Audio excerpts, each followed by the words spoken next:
போடா. மேடம், நான் சொன்ன சரவணன் இவன் தான்.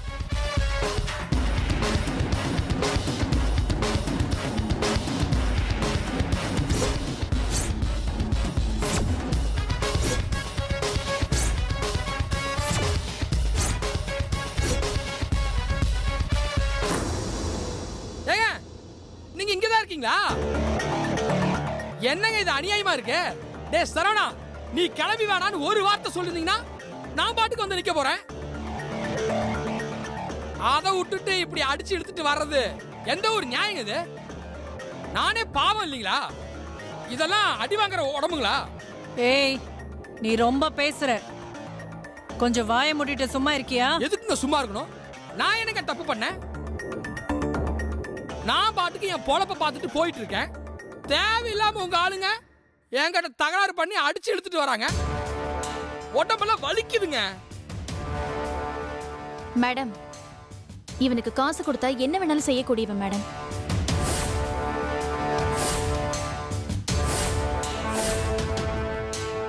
₹5,00,000 5-6 பேர்கிட்ட கட்சி மாறினவன். ஆனா இவன் கிட்ட தான் ஆதாரம் இருக்கு.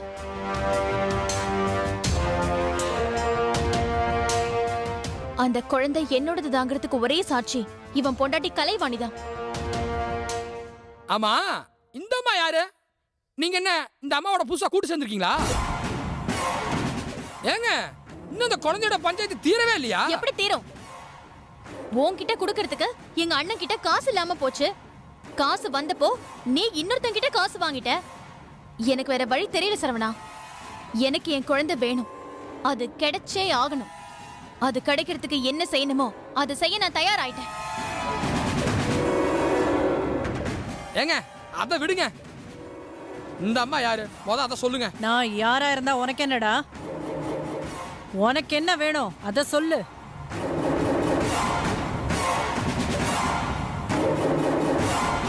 திடீர்னு இப்படி வந்து கேட்டீங்கன்னா நான் என்னங்க சொல்றது? எனக்கு என்ன வேணும்? பணம் தான் வேணும். எவ்வளவு பணம் வேணும்? எத்தனை லட்சம் வேணும்?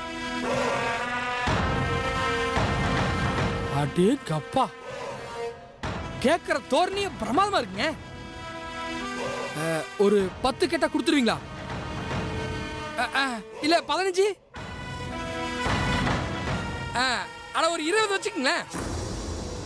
பார் சரவணா, உனக்கு என்ன பத்தி தெரியாது. பணம் எனக்கு ஒரு பெரிய விஷயமே இல்லை.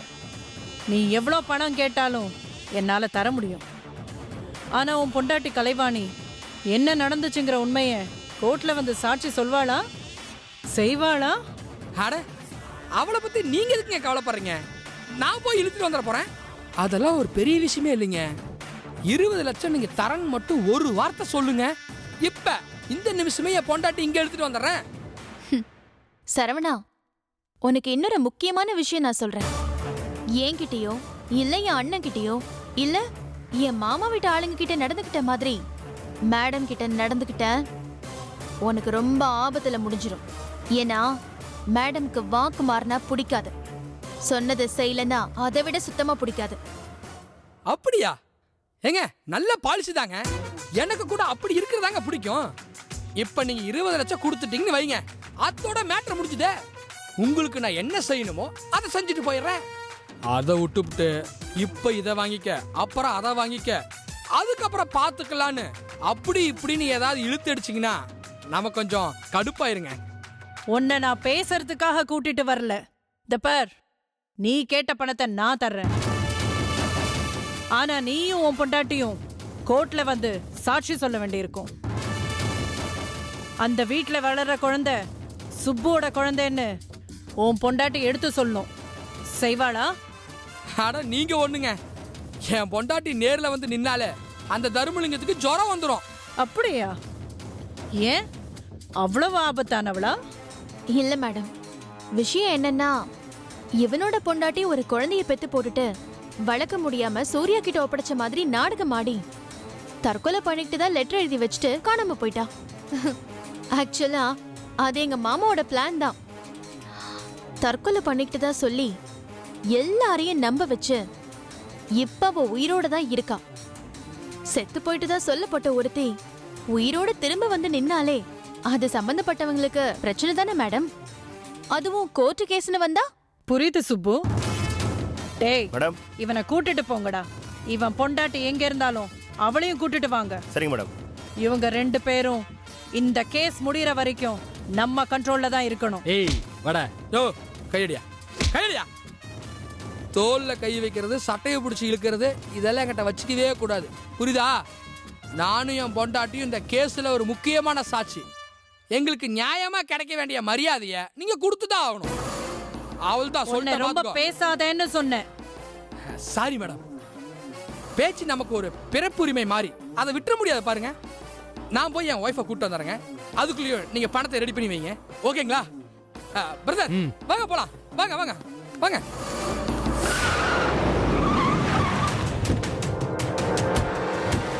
ஏய் இறங்க.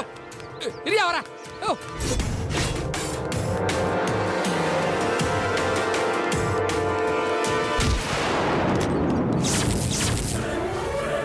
போய் உன் பொண்டாட்டியை கூட்டினாடா. என்னடா முறைகிற? உனக்கு 1.5 நிமிஷம் டைம் தரேன். அதுக்குள்ள உன் பொண்டாட்டியை வெளியே கூட்டினார. ஏ 1.25 நிமிஷத்துல கூட்டு வந்தா ஒத்துக்க மாட்டீங்களோ? ஏய் என்னடா தென்னாவட்டா பேசுற? போடா போய் அவளை இழுத்துடுடா.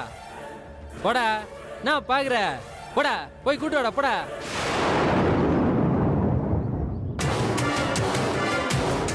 கலைவாணி கலைவாணி கலைவாணி எங்க போய் தொலைஞ்சான்னு தெரியலையே.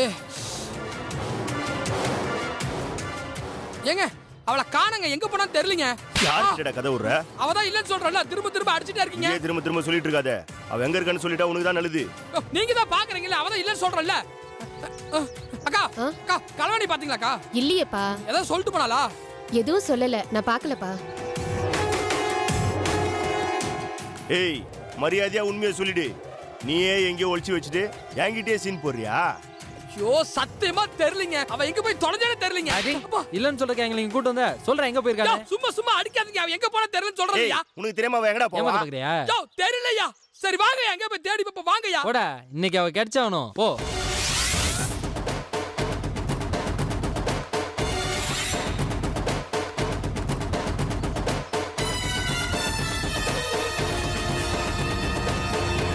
கலைவாணி. ஏய் அங்க கேளு. வாணி அக்காவை பாத்தியாமா? பாக்கலண்ணா. ஐயோ இல்லையா, போய் இருக்கியா? போய் கேளு.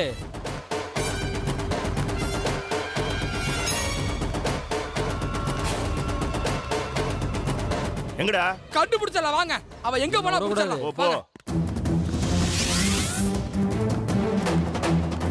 ராஜி சொல்லுண்ணே. ஏமா கலைவாணி பாத்தியாமா? பார்க்கலையே. என்ன? இல்லையா? ஐயோ யோ என்னை மன்னிச்சிருக்கியா?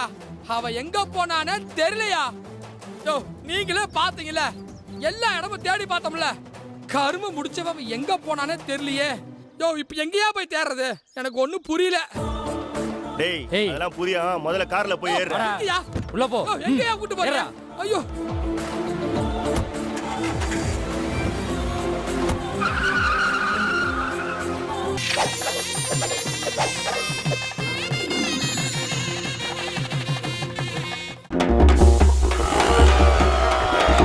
புரோக்கர்னா இப்படித்தான் வண்டி பார்ப்பாங்களோ? நீ பார்ட்டியா புரோக்கரா? சார் ரொம்ப ராசியான கார் சார். கார் வேலையை விட உன்னுடைய கமிஷன் ஜாஸ்தியா இருக்கும் போல் இருக்க. புரோக்கர் வேலையிலிருந்து உன்னை நான் டிஸ்மிஸ் பண்றேன். நான் கொடுக்கிற ரேட்டை உலகத்தில் யாருமே கொடுத்ததில்ல சார். நீ ஒன்றும் பார்க்க வேண்டாம், நானே பார்த்துக்கிறேன். உன்னுடைய நேரத்துக்கு நன்றி. செட்டுக்கு எடுத்துட்டு போய் காரை வைப்பியா? இதை என்ன நம்ப சொல்றேன். என் பொண்டாட்டிக்கிட்ட உனக்கு ஒரு கப்பு காப்பி வாங்கி தரேன். அதுக்கப்புறம் நீ யாருகிட்டையும் புரோக்கரேஜே வாங்க முடியாது. பொதுநலன் கருதி வெளியிடுவோர் மெட்ராஸ் மீட்டர்.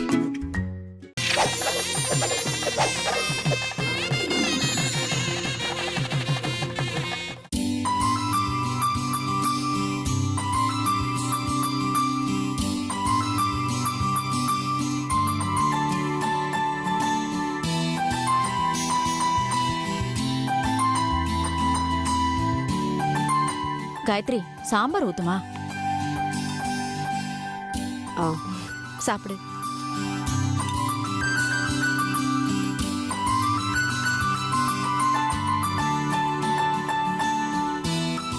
சாப்பிடுமா, நல்லா சாப்பிடு, கூச்சப்படாம சாப்பிடு. இன்னும் 2 இட்லி வைக்கட்டுமா? இல்லம்மா போதுமா, எனக்கு போதும் என்னம்மா போதும் இது? பொங்கல் இல்ல போதும். கொஞ்சம் பொங்கல் சாப்பிடு. பொங்கல் வை. இல்லம்மா போதும் போதும் போதும்மா போதும். கொஞ்சம் சாப்பிடுமா. சாப்பிடு. சாப்பிடு போதுமா? சாப்பிடு. நல்லா சாப்பிடுமா. இத உன் வீடு மாதிரி நினைச்சுக்கோ. சாப்பிடறதுக்கெல்லாம் கூச்சப்படவே கூடாதுமா. சாப்பிடு. உண்மையை சொல்லணும்னா எனக்கு இந்த மாதிரி சாப்பிட்டு பழக்கமே இல்லம்மா. தெரியும் கலைவாணி, வாழ்க்கையில நீ எவ்வளவு கஷ்டங்களை அனுபவிச்சிருக்க நல்லாவே தெரியும். ஆனா எந்த கஷ்டத்திலையும் நீ உன் நேர்மையை விட்டு கொடுத்ததே இல்ல. தர்மத்துக்கு கட்டுப்படணுங்கிற உன்னோட சுபாவத்தால தான் உன்னை எனக்கு ரொம்ப பிடிச்சிருக்குமா. நான் உங்களுக்கு செஞ்சது பெரிய உதவியா உங்களுக்கு தெரியல ஐயா. ஆனா உண்மையிலேயே நான் அப்படி நினைக்கவே இல்லை. உங்க பையன் பெத்த குழந்தை தானே, உங்க புள்ளையோட வளரணும்னு நினைக்கிறதுல என்னையா தப்பு இருக்கு? அந்த சுப்பு நல்லவளா இருந்திருந்தா நீங்க ஏன் இந்த மாதிரிலாம் நடந்திருக்க போறீங்க? அவங்க குழந்தை அவங்களோட வளர்ந்துச்சுன்னா குழந்தையோட எதிர்காலம் தப்பா படும் நினைச்சுதானே நீங்க இப்படி ஒரு ஏற்பாடு பண்ணீங்க? எனக்கு புரியுதியா, நான் அதை தப்பாவே நினைக்க மாட்டேன். என் கவலையே அதுதாம்மா. உன்னையும் உன் புருஷ சரவணனையும் அவ இழுத்துட்டு போய் கோர்ட்ல நிறுத்தி அவங்க தரப்புல சாட்சி சொல்ல வச்சாங்கன்னா இந்த குழந்தை எங்க கையை விட்டு போயிடும்.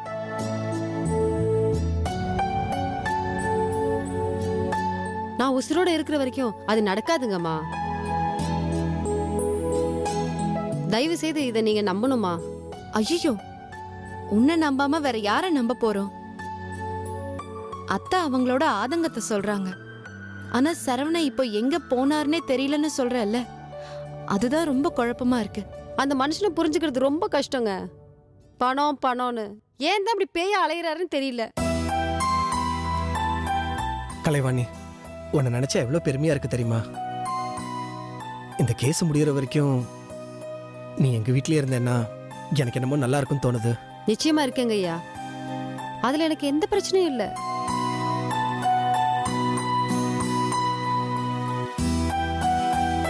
ஆமாண்டா சூர்யா, எப்படியும் சரவணனை தேடி கண்டுபிடிச்சு இங்க கூட்டிட்டு வந்துடணும்டா. கண்டிப்பாப்பா, முயற்சி பண்ணிட்டு தானே இருக்கோம். கூடிய சீக்கிரத்துல சரவணனை கண்டுபிடிச்சிருவோம். அவரை பத்தி எனக்கு சொல்ல தெரியலையா, ஆனா என்ன பொறுத்த வரைக்கும் நான் தெளிவாதான் இருக்கேன். நிச்சயமா என்னால உங்களுக்கு எந்த பிரச்சனையும் வரப்போறது இல்ல. ஒருவேளை நான் செத்தாதான் அந்த குழந்தை உங்களோட இருக்குன்னு நினைச்சீங்கன்னா அதுக்காக என் உயிரை கொடுக்க கூட நான் தயாரா இருக்கேன்யா. ஏய், ஏன் இப்படி எல்லாம் பேசுற? நாங்க அப்படி எல்லாம் நினைப்போமா? அப்படி இல்லம்மா, ஏலகிரியில நான் செத்து போயிட்டு தான் லெட்டர் எழுதி வச்சுட்டு தான் நான் உங்கள்கிட்ட குழந்தைய கொடுத்துட்டு போனேன். இப்ப நான் உசுரோட இருக்கேன்னு கோர்ட்டுக்கு தெரிஞ்சாலே கேஸ் பலவீனமாயிடும். நான் இருந்து என்னமா சாதிக்க போறேன்? ஆனா அந்த குழந்தை உங்களோட இருந்ததுன்னா அது நல்லபடியா வளருமா, பாதுகாப்பாவும் இருக்கும். ஒரு நல்ல குழந்தைய வளர்த்து அதை ஆளாக்குவீங்கம்மா. அதை விட என் உசிறு என்னமா பெருசு?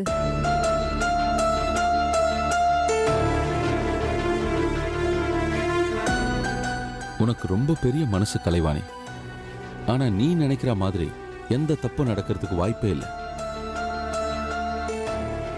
நீயும் நல்லா இருப்ப, குழந்தையும் நல்லா தான் இருக்க போகுது. எனக்கு அந்த நம்பிக்கை வந்துருச்சுமா. முதல்ல சரவணனை கண்டுபிடிக்கிற வழியை பார்ப்போம். மற்றதெல்லாம் தன்னால நல்லபடியா நடக்கும்.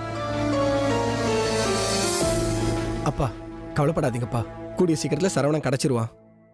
கலைவாணி, சரவணன் மட்டும் இங்க வந்தானா அவனை மனசு மாத்தி அவனை நம்ம சைடுக்கு கூட்டிட்டு வர வேண்டியது உன்னோட பொறுப்பு. கண்டிப்பா செய்யறையா, அதை விட எனக்கு வேற வேலை என்ன? ஆனா நான் சொல்லி அந்த மனுஷன் கேட்க போறது இல்ல. என்னால முடிஞ்ச வரைக்கும் நான் முயற்சி பண்றேன்யா. நீங்களும் கொஞ்சம் கூட சேர்ந்து பேசுங்க ஐயா. பணத்தை கொடுத்துதான் சரி கட்டணும்னா அதுக்கும் நாங்க தயாரா தான் இருக்கோம். உனக்கு வேணா பணத்து மேல விருப்பம் இல்லாம இருக்கலாமா, ஆனா உன் புருஷன் அதை எதிர்பார்க்கலாம்ல. ஆமாமா, அதையெல்லாம் நாங்க ஏற்கனவே பேசிட்டோம். சரவணன் எத்தனை லட்சம் கேட்டாலும் சரி, அவனுக்கு நான் கொடுக்க தயாரா இருக்கேன். ஆனா இந்த விவகாரத்துல குழந்தை நம்மளோடதுங்கிறது கோர்ட்ல செல்லுபடி ஆகணும். அது வரைக்கும் நீங்க 2 பேரும் எங்க பக்கம் இருந்தீங்கன்னா எங்களுக்கு நல்லதுமா. நான் இருப்பையா, நிச்சயமா நான் இருப்பையா.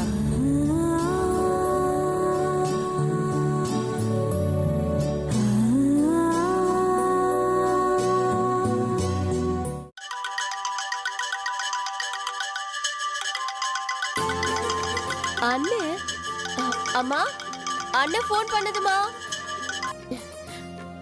அண்ணே, எப்படிண்ணா இருக்கீங்க? நல்லா இருக்கீங்களா? நான் நல்லா இருக்கிறேம்மா. நீ எப்படி இருக்கிற? நல்லா இருக்கேனா. சாப்பிட்டியாம்மா? நான் சாப்பிட்டேனா. நீங்க? நான் சாப்பிட்டேம்மா. ஆமா, அம்மா என்ன பண்ணிட்டு இருக்காங்க? தூங்கிட்டாங்களா? தோ இங்க தானே இருக்காங்க. குடுக்குறேன். மா, அண்ணன் தம்மா பேசுது. விமல், நல்லா இருக்கியாப்பா? சாப்பிட்டியா? நான் நல்லா இருக்கிறேம்மா, சாப்பிட்டேன். ஆமா, வனிதா என்ன பண்ணிட்டு இருக்கா? வனிதா அவ ரூமுக்கு தூங்க போயிட்டாளப்பா. ஏதாவது பேசணுமா? எழுப்பிட்டு வரட்டுமாப்பா? இல்ல அதெல்லாம் ஒண்ணும் வேணாமா, சும்மா தான் பண்ணேன். ஆமா, நீ இன்னும் தூங்காம எவ்வளவு நேரம் என்ன பண்ணிட்டு இருக்க? இப்பதான்ப்பா வேலையெல்லாம் முடிஞ்சுது. கேட்டை பூட்டிட்டு வந்தேன். தூங்கலான்னு வரும்போது உன் ஃபோன் வந்துச்சு. அது சரி, நம்ம வனிதா பேசிட்டு இருக்கிறப்ப முத்தையா அங்க வந்திருக்கிறதா சொன்னா. ஆமா, அவன் நம்ம வீட்டில் தான் தங்கியிருக்கிறானா? ஆமாப்பா, சென்னைக்கு டிரான்ஸ்ஃபர் ஆகி வந்திருக்கான். இங்க இன்னும் குவார்டர்ஸ்ல இடம் கிடைக்கல. நம்ம வீடு இருக்கும்போது நீ ஏன்பா வெளியில போய் தங்குறேன்னு கேட்டுட்டு இங்கேயே தங்கிக்கோன்னு சொல்லிட்டேன்ப்பா. அம்மா, எதுக்குமா தேவையில்லாத ஆளுங்களை வீட்டில் சேர்த்துக்கிட்டு? பின்னாடி வேண்டாத ஏதாவது பிரச்சனை வந்துடுச்சுன்னா அது நமக்கு தானே கஷ்டம். என்னடா சொல்ற நீ? முத்தையா நமக்கு தேவையில்லாத ஆளா? நமக்கு உறவுக்காரங்கன்னு சொல்லிக்கிறதுக்கு 4-5 பேர் தான் இருக்காங்க.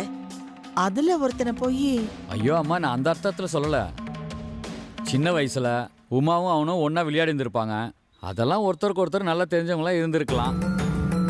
ஆனா உமா ஒரு வயசுக்கு வந்த பொண்ணுமா. கல்யாணம் ஆகாத ஒருத்தன் வீட்டில் இருக்கும்போது எந்த விதத்திலையும் சரியா இருக்குமான்னு எனக்கு சரியா படல. டேய், நீயா இப்படி பேசுற? இதோ பாரு, திரும்பவும் சொல்றேன், என்ன எதுவும் நீ தப்பா நினைச்சுக்காத. முத்தையா நல்லவன் தான். அவன் மனசுல எந்தவித தப்பான எண்ணமும் இருக்கிறதுக்கு வாய்ப்பே இல்லை. எனக்கும் அது நல்லாவே தெரியும். ஆனா ஊர் வாயை அடைக்க முடியுமா? அக்கம் பக்கத்துல 4 பேர் 4 விதமா பேச ஆரம்பிச்சா அது யாருக்குமா கஷ்டம்? நல்லா நீயே யோசிச்சு பாரு. இதை பாருமா, முள்ளு மேல சேலை விழுந்தாலும் சேலை மேல முள்ளு விழுந்தாலும் சேலைக்கு தாம்மா நஷ்டம். உமாவுக்கு கல்யாணம் பண்ணணும்னு நீ பேசிட்டு இருந்தல, 2 வருஷம் படிக்கட்டும், அப்புறமா பண்ணலான்னு நான் சொன்னேன் இல்லையா? இப்பையிலேருந்து அதுக்கு தயாராகலைன்னா எப்படி? நான் என்ன சொல்றேங்கிறத கரெக்டான சென்சஸ்ல எடுத்துக்கிட்டு அதுக்கேற்ற மாதிரி செஞ்சேன்னா உனக்கும் நல்லது, என் தங்கச்சிக்கும் நல்லது. அம்மா, என்னம்மா நான் பேசிட்டே இருக்கிறேன், ஒன்றும் சொல்ல மாட்டேன்ற? டேய், முத்தையா தூங்கலடா. இந்தா முத்தையா கிட்டே பேசு. கொடுங்க. இந்த மாமா, நான் முத்தையா பேசுறேன். எப்படி இருக்கீங்க? நான் நல்லா இருக்கிறேன். நீ எப்படி இருக்கிற முத்தையா? நல்லா இருக்கேன். ஆமா, என்ன திடீர்னு சென்னைக்கு டிரான்ஸ்ஃபர் ஆகி வந்திருக்கிற? எங்கள் டிபார்ட்மெண்ட்டை பொறுத்த வரைக்கும் யார் எப்போ எங்கே ட்ரான்ஸ்ஃபர் பண்ணுவாங்கன்னு எங்களுக்கே தெரியாது. திடீர்னு ட்ரான்ஸ்ஃபர் பண்ணிவிடுவாங்க. இந்த ஊரில் போய் வேலை பாருங்கன்னு சொன்னால் அந்த ஊரில் போய் வேலை பார்ப்போம். இந்த ஊர்லேருந்து கிளம்பி இந்த ஊருக்கு வான்னு சொன்னால் அந்த ஊருக்கு கிளம்பி போகணும். எனி டைம் பொட்டி படுக்கை தூக்கிட்டு போக தயாராக இருக்கணும். எங்கள் பொழப்பு அந்த மாதிரி மாமா. ஆமாம், உனக்கு போலீஸ் குவார்ட்டர்ஸில் இடம் கொடுக்கலையா? அப்ளை பண்ணியிருக்கேன் மாமா. எப்படியும் இந்த மந்தில் கிடச்சிரும். நீ ஒரு காரியம் பண்ண, வனிதா கிட்ட சொன்னா ஸ்டேஷன் பக்கத்திலேயே யாராவது ஒரு நல்ல புரோக்கரா பிடிச்சி சின்னதா ஒரு சிங்கிள் பெட்ரூம் ஃபிளாட்டா அவளே வாடகைக்கு பார்த்து கொடுத்துருவா.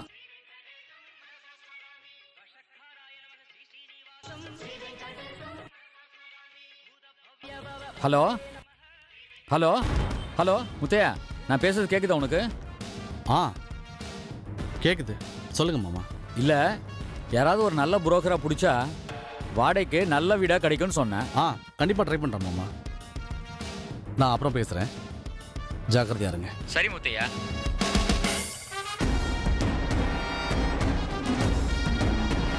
என்னப்பா பேசிட்டியாப்பா? என்ன சொல்றா? மாமா குவைத்து போனா கூட எப்பவும் நம்ம மேல அக்கறையா நம்ம நினைப்பாவே இருக்காரு நினைக்கும் போது உண்மையிலே பெருமையா இருக்குது. எனக்கு ஒரு வீடு கிடைக்கணும்ன்றதுல மாமா ரொம்ப ஆர்வமா இருக்காரு. அதெல்லாம் கிடைச்சிடும்பா. நீ எதுக்கு வீணா கவலைப்படுற? இப்போதைக்கு இந்த வீடு இருக்கு, நீ போய் நிம்மதியா படுத்து தூங்குப்பா.